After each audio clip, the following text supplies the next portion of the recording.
Raise your hand if this is new, if you've never been here at like 6 o'clock. Alright, there's a few. You're okay. You're not the only one. Alright, well, that's awesome. A quick announcement. We will be here next week, not in this room, but we will be in the great room, which is downstairs. And then after that, on the 24th, we will be in the underground in Hitchcock 31. Room 31, so that's where we'll be for really throughout the semester. So just a little forewarning. But I'm excited to be back. I hope you guys are excited to be back. I know classes are coming tomorrow. I hope you guys had a fantastic break. Did you guys have a good break? Was it a good break, or was it kind of like, man, I wish it could remain forever? Even in Mexico. All right, awesome. So it's a good break. I butchered that a little bit, but yeah, we'll roll with it. I had a few highlights. I had 2 highlights in particular from this break. The first is I got to experience Christmas as a dad, and how it's just it. But so we bought a few presents for the little guy. He's got his drum set back there, so he's ready to imitate Jake and go after it. And it's just like on Christmas morning, just to see him like open up presents, where really that means he climbs onto the box and then we're opening up presents and we're like, oh my gosh, and he plays with the box. But just to see him like play with his gifts, and these gifts that we just had thoughtfully gotten for him, and just to see his excitement, and there's just something special about it. It's like my first Christmas as like a family. Like that was just like incredible for me, and just to imagine like, man, for years, years forward, we're going to be like celebrating Christmas. We're going to be creating traditions. That's really, tradition for me is such a big thing. That's just like so cool. That was such a cool part of Christmas for me. And then the second part is that it happened on Christmas Eve, and Felicia and I, how we kind of did Christmas is, we kind of set a limit of how much we would give each other, and then it was basically like, go and buy what you want. So she bought like a bunch of makeup, I bought like all these books, and so that's kind of like, we didn't really buy it for each, we just kind of like, I went and did Amazon and she went and did her thing, but she went and surprised me with a gift. And here's the thing, she worked, I don't know if you guys know, but she worked at Sephora throughout the break. She's got the baby bump going on. We found out, by the way, that we are having a girl. So I'm going to be owned for the rest of my life. I know that's going to have me wrapped around her finger. But so she's pregnant, and her back's hurting. She worked on like Black Friday. She worked on like New Year's. She worked on all of like these holidays and weekends. And she's like working hard because she wanted to get me something special. So, Christmas Eve comes, and I see this little package here, and I'm like, oh my gosh, and she was so excited. She was like, right when she came home, she's like, I want you to open it. I'm like, no, like, come on, like, I want at least one gift. I want at least one surprise. So she's like, oh, come on, open it. So I'm like, all right. So it's all right, so you have the bag, and I'm looking at the bag, I'm like, this is cool. I don't know what auto is, and then I pull open this box.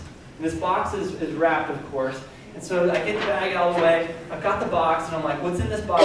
And then I open the box, and just like the leather, wafting of the leather.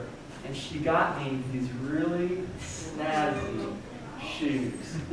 Now, if you don't know what these are wingtip Oxfords, and there was a lot that went into it. I've been writing a book, and so the main character in the story is like this Wall Street guy, so I was like obsessed with these shoes, and like, man, these shoes are so versatile. They go with like blue suits and red suits and black and jeans, they're awesome. And then she asked Caleb to go and pose a question. Caleb was like, I'm kind of looking for some shoes, and I've seen Caleb's shoes, and I'm like, maybe he is looking for some shoes.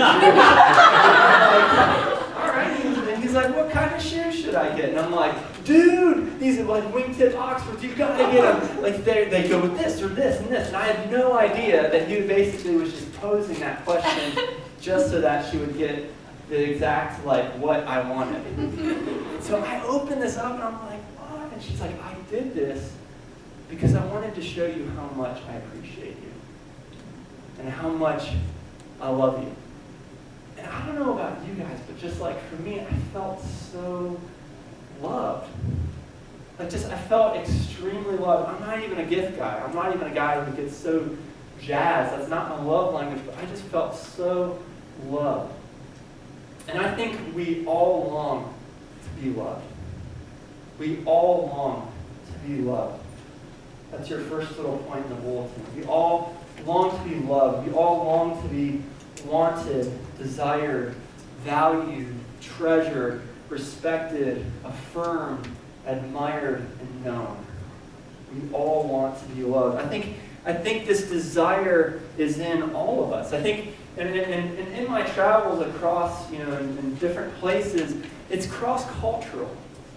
Every human being, it's like this is our deepest longing. This is our greatest need to be loved.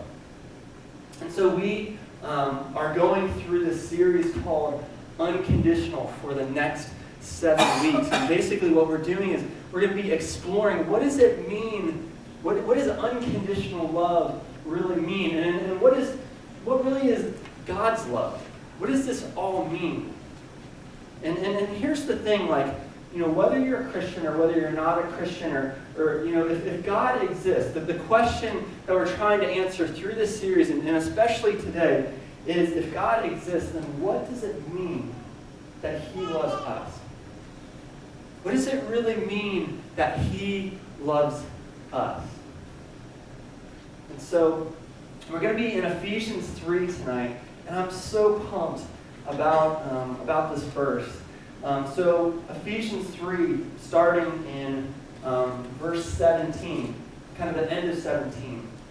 And this is Paul. This is his prayer to the church in Ephesus. And he's saying, and I pray that you, being rooted and established in love, may have power, together with all the Lord's holy people or all the Lord's saints, to grasp how wide and long and high and deep is the love of Christ, to know this love that surpasses knowledge, that you may be filled to the measure of all the fullness of God. So the number one point in your bulletin is that His love is the core of who we are. Here, this is Paul's prayer. He's saying, I'm praying that you'd be rooted and established in love. He's saying, I want you to be rooted and established. And he has that word being. That word being is kind of it infers or it indicates this idea of identity, this idea of your core. He's basically saying, I want your core, I hope that your core will be rooted in love, that your foundation, that whatever grounds you in life, whatever anchors you in life will be the love of God. But here's the reality. The reality is that we make other things our foundation. We make other things our core. And these things keep us from receiving the love of God. And so I kind of came up with 3 things. There's in your bulletin, it's there's 3 things that keep us from receiving the love of God. And the point A is second-rate love from second-rate lovers. Second-rate love from second-rate lovers. Now, here's the thing. I think we're just distracted people. We root ourselves in all of these other things. We're trying to fill ourselves with all this, with love from all these different areas, from these short-term pursuits. We kind of miss the bigger picture and we trade it in for a lesser love. Let me give you examples. Maybe you might be trying to find love through your career, or through success, or through peer approval, or through popularity, or through sex, or through romance, and even through things like marriage and family. It's I don't know if I'm the only one that can speak on this But I think we're always like trying to just find like, that affirmation from the boss or that affirmation from our peers. It's like, man, I just want more Facebook likes. That approval from your parent. If only I could get my parent to approve of me. Or the attention of the opposite sex. If only I could just have that one person say that I'm valuable. We're just seeking after these second-rate loves. Like we believe that this is the love that's going to fill us, that we're longing for. This week I was thinking about Bill Cosby. It's been in the news. And here's the thing. About a year, I think it was a year and a half ago, Bill Cosby, he was the cause, man. He was like an American icon. I had a patient this week who was like, I want Jell-O. And I was like, Bill Cosby wants Jell-O too. Like, I'm just immediately thinking of like, because he did all the Jell-O commercials. Come on. Anyways, but he had these American icon. He's got the Jell-O. Like, he's Cliff Huxtable. Like, I know that's a little bit before some of your time, but the Cosby Show, he's Fat Albert. Like, he's just like, he won honorary awards. Like, he's a big deal. People for just the last couple generations, when they think of like a dad, they think of like Bill Cosby. He was just loved by everybody until everything happened. Everything came out. And now, like, he's tarnished. Like, Netflix won't play the Cosby Show. Like, when it's like you can't watch you can't watch that show the same way because you're like, this is a guy who was like a date raper. He was like a sexual assaulter. It just goes to show that the love that we can work so hard to attain through other people can be taken away so quickly. That it won't last. In an instant. The next thing, the B thing, is pain and regret. Is that our experience from the past can sometimes make us feel very unlovable, can sometimes make us feel like we're not valuable, like we're worthless, or like we're damaged. I don't know if you guys have been hurt, but there are people in our lives, they hurt us, they humiliate us, they leave us with scars, and what we can do is we can walk around through life just marked by our pain and marked by our scars. That kind of becomes like the core of who we are. It can lead to this mindset of this kind of cynicism. It kind of makes us believe like, well, maybe true love actually doesn't exist. Maybe people will actually, all people will just kind of let you down. Have you ever thought that? Have you ever been in a situation where you've been hurt and that's what's running through your mind? It's just like, I'll never be able to love again or let love come in again. And what we can do is we can project that onto God. Be like, well, maybe God's love actually doesn't exist. And maybe God will let us down. Like there's a girl that I know, she never knew her dad. Like she did, and not as in like never met her dad, like never knew who her dad was. Can you imagine like that? Like not even knowing the name of your dad. And then as she grew up, she went from relationship to broken relationship, abusive relationship, one after another, just scar after scar after scar, pain after pain after pain. And kind of at the end of this, at the end of all these relationships, there's just this, she's just crying out for love. She's longing to be loved. So she decided, well, I'm gonna try church. I'm gonna go to church.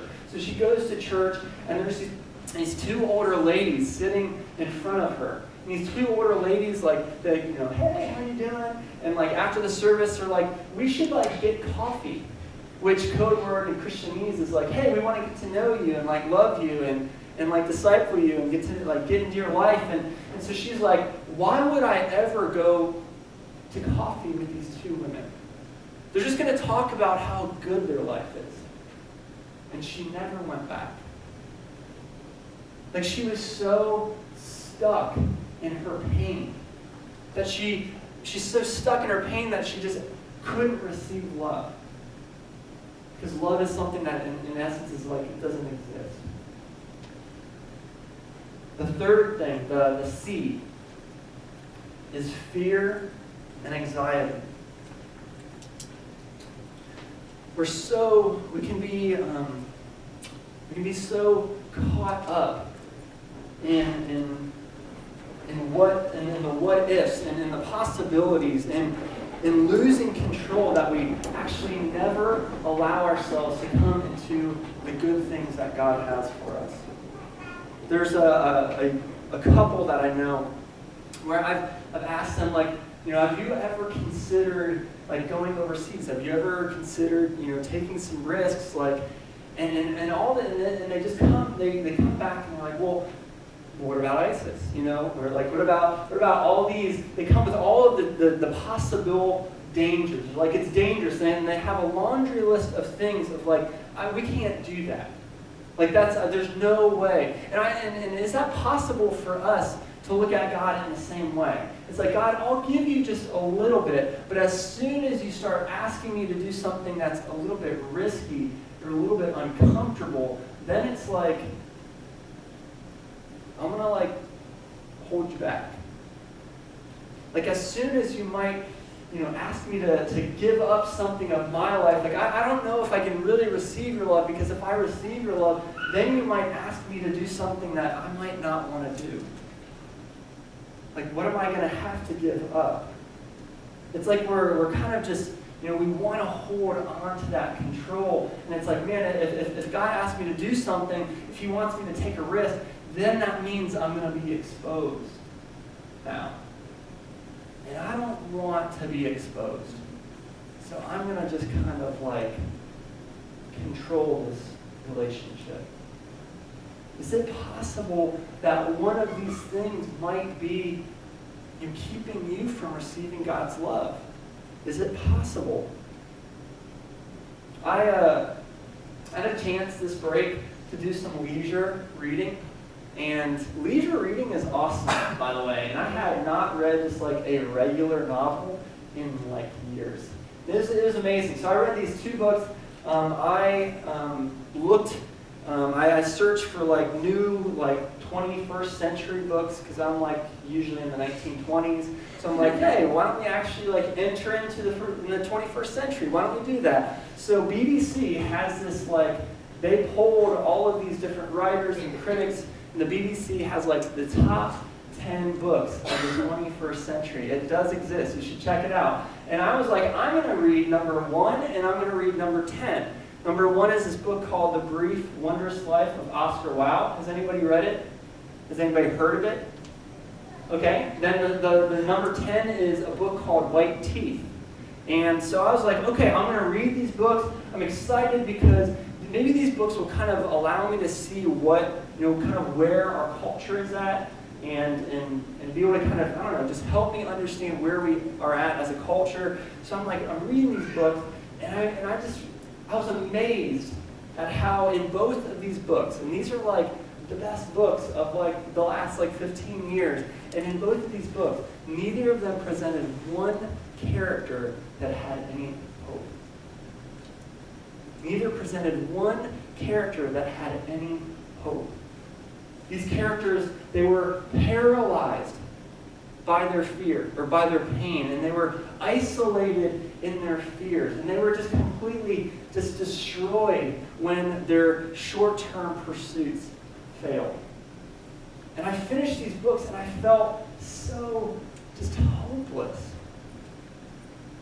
And here's the thing, a life that isn't connected to the source of love is in the end empty and hopeless.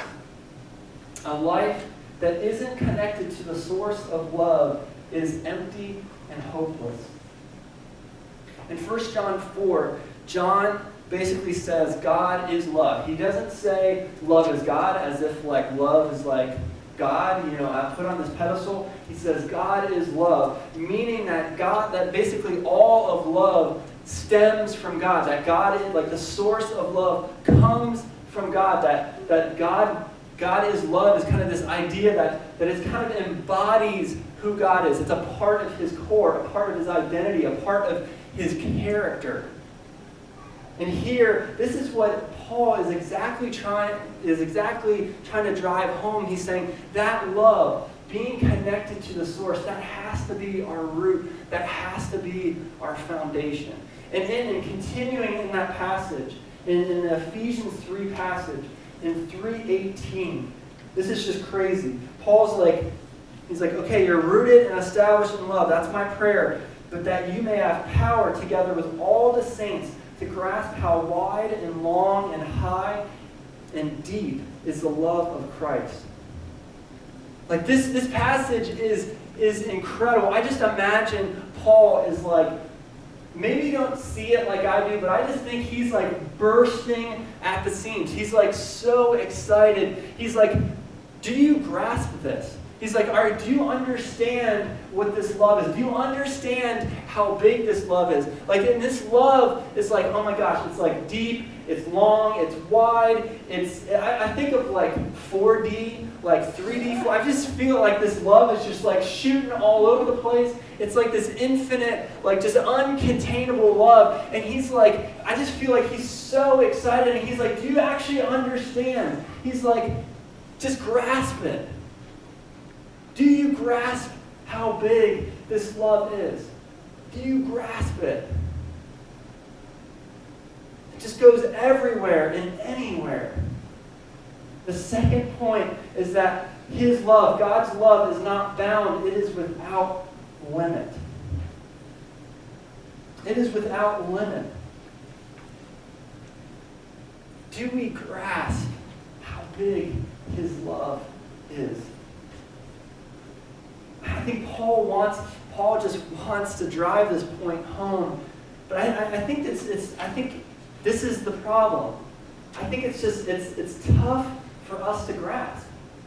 I think it's just tough for us to grasp how big God's love is, because every one of us approaches relationships through the lens of contract.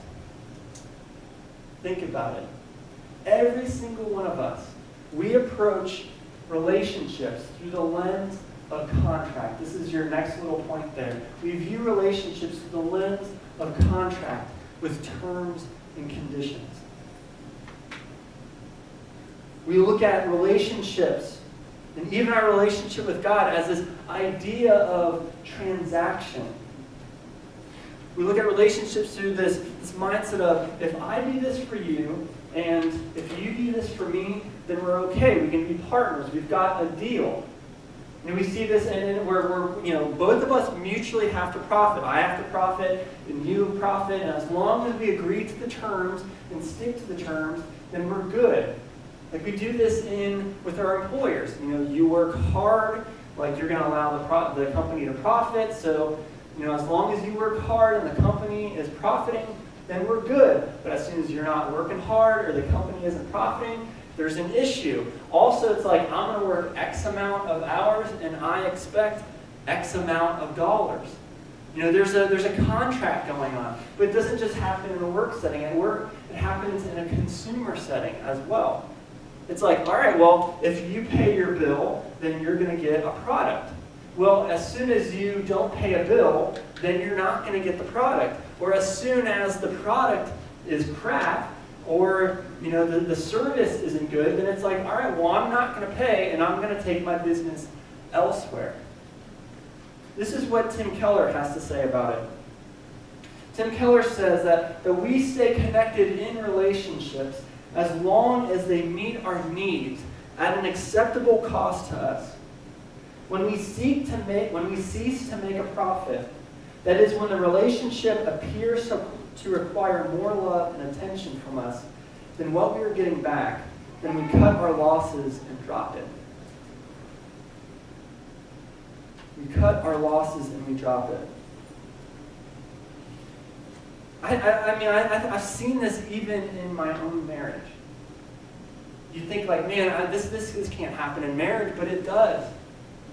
The Ephesians 5 passage. Husbands, we are to love our wives. Wives, you are to respect your husbands. And it's like, all right, I'm going to love you, you're going to respect me, but as soon as you disrespect me, then it's like, well, I'm not going to love you.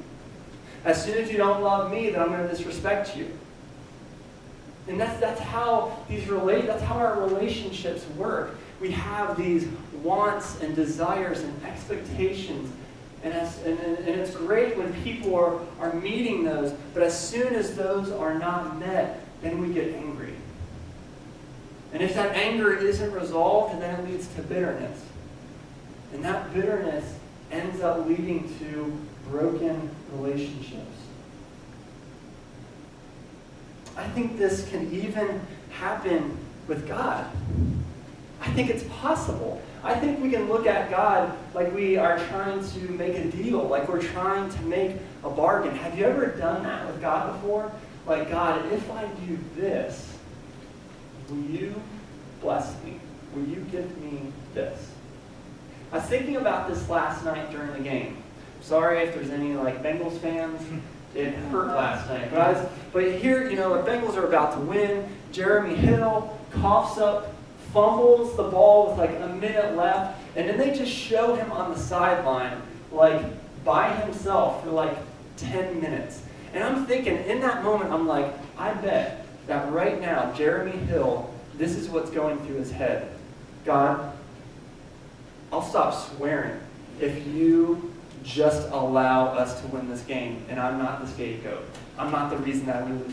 All right, swearing isn't enough. God, I'll give half of my, oh no, I won't give half. I'll give $1,000 to a charity of your choice, of course. No, I'll give half, all right, I'll do whatever you want me to do as long as we win this game. Have you guys ever had a situation, have you ever tried to bargain with God? Try to make a deal? I think we all have. I think we've all done that. But the reality is what do we really have to offer God? What can we give him which he hasn't already given to us? Have you ever thought that? This is kind of an unequal relationship. What is God getting out of it? God really seems to be the one who's giving everything. This is not really a good deal for him. He's kind of the one getting the short end of the stick. He's kind of the one who's losing in this relationship. He's giving and we're just kind of getting. I think just if you look in Romans 5. Romans 5, I think this is just, in Romans 5:6, while we were still powerless, Christ died for the ungodly. And then in verse 8, but God demonstrates his own love for us in this. While we were still sinners, Christ died for us. And while we were still sinners, Christ died for us. While we have nothing to offer, we're the ones who, we've broken this relationship. We're the ones who, God has not really expectations, but he has standards. And we've broken those standards. We haven't met those expectations. We're the one on the wrong side. And yet, here he is. This is incredible in Romans 5. He's saying this is how he demonstrates his love. That while you were powerless, while you had nothing to offer, that's when he dies for us. That this is how he demonstrates his love for us, is that while we were sinners, while we owed him everything, he decided to give more. That while we continue to break relationship with him, he comes to heal this relationship and repair this relationship through Christ. This is incredible. Christ is coming. Christ came down to break us from this contract. To break us from this idea that we can somehow be enough or work enough or somehow bargain our way into the good graces of God. God's like, you can't do anything. It's just my son. It's just my cross. There's no more contract. This love is kind of one way here. It's a one-way track, and it's unconditional. It's unconditional. You know, you might have heard that throughout your life, or maybe this is the first time, but do we really believe that? Seriously, do we really believe this? That God just is crazy about us? That we don't have to somehow hold up our end of the bargain? That we don't have to, that we're not trying to like make a deal? That God is just pouring his love into us? There's this verse in Song of Solomon, in chapter 4, verse 7. And Felicia and I, we were reading through the Song of Solomon, and we came upon this verse, and this verse has just been wrecking me. Like, absolutely wrecking me. It has just pointed out so much in my heart and how I have looked at our marriage, how I've looked at God, how I've looked at all of the relationships around me. The Song of Solomon, or the Song of Songs, is basically Solomon is a husband. It's basically this love poem between a husband and a wife, and kind of talks about the relationship. And this husband, Solomon, this is what he is saying to his wife. He says, "You are altogether beautiful, my darling. There is no flaw in you." The husband is looking at his wife, and he's saying, "You are altogether beautiful, my darling. There is no flaw in you." Now I know for some of us guys, the whole, like, this is kind of weird being called beautiful and my darling, but think of it like, hey, bro, like, there's no flaw in you. Like, there's no flaw in you. Do we see ourselves like that? Like, God sees us without flaw. That's your next point. God sees us without flaw. He sees us without fault. He sees us as clean, as radiant, as without stain or blemish. He sees us as holy and blameless. Felicia's reading something this week, and it's like God sees us in glory. Like, he sees us like on our wedding day. He sees the end of the picture. He sees us in our perfect state. That's how he sees us.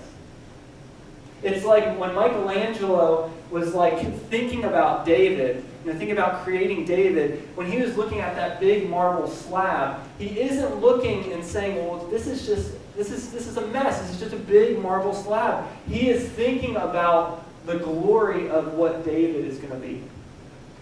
And that's exactly how God is looking at us. He isn't looking at us like a stupid piece of marble. He's looking at it like what it's going to look like in glory. Like Felicia and I, we got married 3.5 years ago. We got married in the Outer Banks, and I don't know if you guys really know a lot about like our wedding and everything like that, but we rented this huge house, and we had our wedding party and our family staying in this house. And like, we got married in the living room. We moved all the furniture out to the garage. We got married in the living room, and like literally right behind that was like the ocean, and the ocean's like crashing. It was like so stinking cool. And there's this balcony like up here. So basically, when we had this music, the music from Love Actually, like at the end when he's like going to like, propose to Colin Firth is like going to propose to, I can't remember her name offhand. But basically he's going to propose, and we have like, that's a side detail, but it's a great song. But anyway, she comes out at this moment, and she pops up over this balcony, and all of you guys are facing that way, and only like myself and Ed, in the wedding party, we get to like see, like she pops up. And then she like walks down the stairs, and she walks down the aisle. In that moment, I wasn't thinking about her flaws. I wasn't thinking about any flaw. I was just basking in her beauty. I was just basking in the glory of who she is. And that's exactly how Christ sees us. That's exactly how God sees us. Do you guys understand that? Can you grasp that? Here's the thing. This is not a piece of information. This is not a piece of information to be learned, but this is something to be experienced. Your third point, number 3, is that his love is to be experienced. So here, Paul in 18, he's talking about how limitless this love is. And then in 19, he says, high and deep is the love of Christ. And to know this love that surpasses knowledge. To know this love that surpasses knowledge, that you may be filled to the measure of all the fullness of God. You will never come into the fullness of God if love is just a piece of information. You will never come into the fullness of God if love is just a piece of information. Let me explain. There's this philosopher and religious critic called Bertrand Russell. And Bertrand Russell gave, these are a few quotes from him. He says, "Those who have never known the deep intimacy and intense companionship of mutual love have missed the best thing that life has to give." And he goes on in another quote. He says, "The good life is one inspired by love and guided by knowledge." So here we are, this guy seems to kind of be on the right track. He seems to be thinking man, love is a big deal to him. This is kind of good. He's kind of getting it intellectually. He's kind of understanding that love is a big deal intellectually. But at the end of his life, one of his greatest longings, the longing to be loved, was never achieved. Is it possible that that could be us? That we understand Christ's love in an intellectual way, in a theoretical way, but we haven't actually experienced it. We haven't actually received it. Paul is saying, he's like, I'm praying that you would know this love. He's not talking about knowing a piece of information. It's not like, I know Felicia because I can recite her, what she has on Facebook about herself. All the details, where she's living, and I know some pictures, so that's who she is. That isn't knowing a person. Knowing them is experiencing life with them. Knowing the quirks. Knowing them intimately. He's talking about intimacy. He's not talking about information. He's saying this love, it surpasses knowledge. We're not talking about knowledge. We're talking about something more. We're talking about experiencing who Christ is. When I mentioned last semester that we had a chance to go to Paris, and in Paris, I should have got a picture, I forgot. There's this place called the Sacré-Cœur, and the Sacré-Cœur means Sacred Heart in French, you don't know. And it's basically this huge church on the highest point in Paris. So you walk up this huge hill, and you're like, man, this is a huge hill. And then you look over, and it's all of Paris. It's incredible. But then you walk into the church. You walk into the church, and there's a sign that says no pictures. It's kind of a place of reverence. So you walk in, and they're no pictures. So you kind of go and you sit down, and you just kind of sit in this church, and they have this huge painting of Christ in His glory. It's one of the largest paintings of Christ in the entire world. Just imagine if you guys have ever been in massive cathedrals anywhere, it's this huge cathedral, and the painting's on the whole ceiling above. It's just and so there's this little nun who's just kind of she's just kind of doing something. I don't even know what she's doing. I'm sitting down and I'm what is this nun doing up there? She's just kind of like roaming around aimlessly. And I'm just like, okay, I'm sitting in this place, this is sweet. And then all of a sudden, the nun starts to sing. And this nun, I think, honestly, I think this nun could have been an angel. Like she had the most unbelievable, beautiful voice I have ever heard. My entire life. It was like an angel.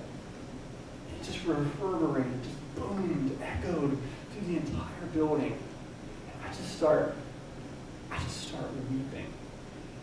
Like I'm holding Zayden. He's slung to me. He's asleep. I just start weeping. She's just singing. And then like she stops singing and they read a passage. And they were reading this passage, and I'm like, Felicia knows French. I'm like, what is this passage? And she says, Romans 8, 38 through 39. If you don't know what that passage means, it basically means this. It basically says this, for I'm convinced that neither death nor life, neither angels nor demons, neither present nor the future, nor any powers, neither height nor depth, nor anything, not anything else in creation will be able to separate us from the love of God that is in Christ.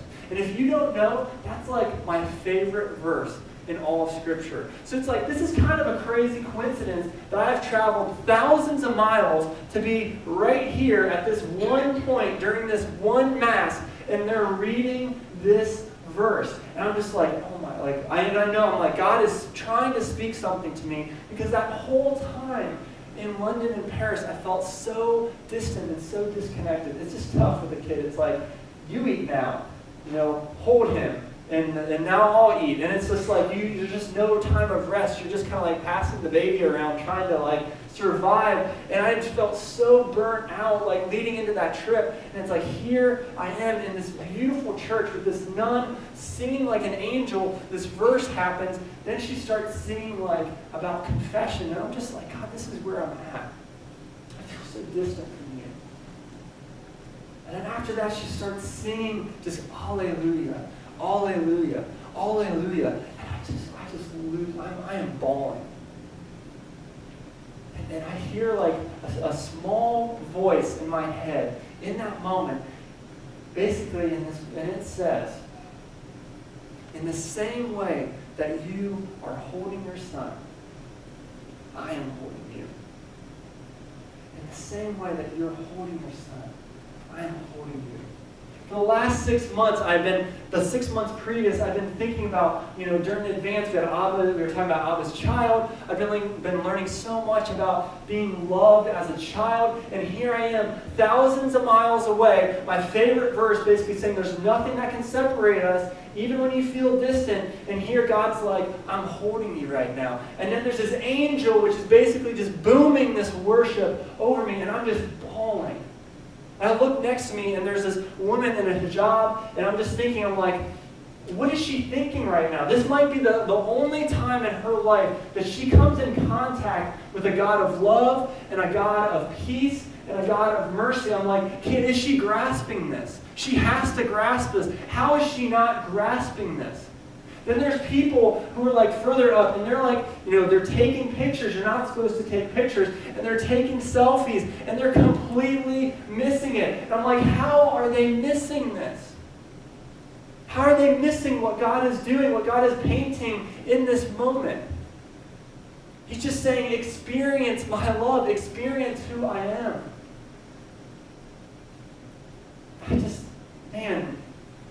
His love is without bounds. His love is not something abstract or vague. His love is something real. It's something tangible. It's an action. He became a real man and lived a real life and did real things. He felt the real whips of 39 real lashes against his body. It was a real whipping instrument that was made of real bones and real shards of glass. He felt the real humiliation of real people mocking him. He felt the real betrayal of real friends who turned their back on him. He was crucified on a real cross. Do you understand that he bore the real hopelessness of our desperate situation, our real sin, our real debt, our real inability to save ourselves, our real inability to provide anything really in this relationship, so that we could experience a real God who really loves us? Do you understand that? Do you grasp that? The question for all of us is, will you receive this? Will you receive this? Like, I get that, this isn't just a one-time thing. This isn't just I was 8 years old and I prayed a prayer. This is like a constant, everyday opening of your heart, asking God to love us in a way that we've never been loved before. Asking God to be filled with that would be the core, that would be the root of who we are every day.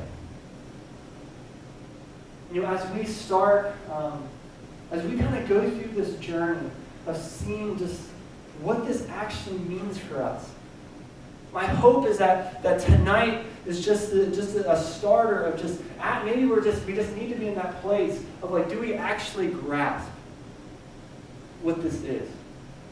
Do we have any idea? I'm going to be the first. I have no idea what it means that God loves unconditionally. I have no idea. I'm just with you guys. But let's start that process of asking God, what does this actually mean? Just allow us to experience you. Allow us to experience that. So I'm just going to pray for us. I'm going to ask for the band to come up, and we just get an opportunity to respond. We get an opportunity to worship. We get an opportunity to ask that in this time that we would just get maybe just a sense, just a little pinprick of just who God is. So God, I just pray that, God, I want us to be people who are just filled with your love.